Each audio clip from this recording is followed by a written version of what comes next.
আমরা আবারও এসেছি ভূঁইয়াখালীতে এই ডিপার্কোর একটা মিরাক্কেল রেজাল্ট নিয়ে। স্যার আপনার নাম কি রয়েছে? শ্রী রামচন্দ্র জানা। তো রামচন্দ্র বাবু, আপনি ডিপার্কো খেয়ে ভীষণ ভীষণ ভালো রেজাল্ট পেয়েছেন। তো এই ডিপার্কোর যে রেজাল্টগুলো আপনি আপনার মুখ থেকেই শুনবো, আপনি কি কি প্রবলেমে ছিলেন এবং এই ডিপার্কো খেয়ে আপনি কিভাবে সুস্থ হয়েছেন আপনার মুখ থেকেই আমরা শুনতে চাই। সত্যিকারের কথা, ভগবানের কৃপায় আমি এই ডিপার্কোটা সেবন করে আমি সত্যিকার অদ্ভুত কাজ আমার হয়েছে। কাজটা হচ্ছে, আমার সুগার ছিল, সেটা এখনকার পরীক্ষার মূলে সুগার নেই।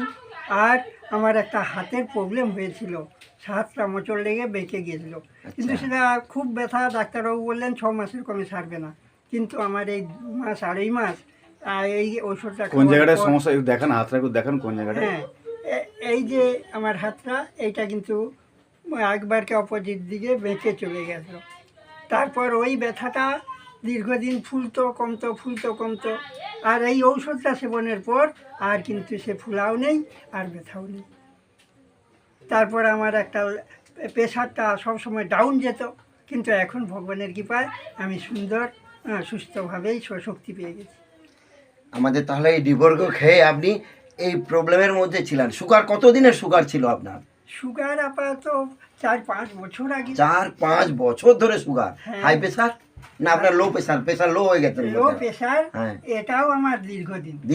দীর্ঘদিন আমি সবসময় নর্মাল থাকতাম, একদম কোনো কথা বলতে আমার যেন একটা কষ্ট বোধ হতো। হ্যাঁ। কিন্তু এই ঔষধটা সেবনের পর আমি বেশ মনের বল আমার সম্পূর্ণ ফিরে গেছে। তাহলে আমাদের এই ডিপার্কো খেয়ে আপনি যেভাবে সুস্থ হয়েছেন, তা এই ডিপার্কোর জন্য একবার কি জয়ধ্বনি হবে না?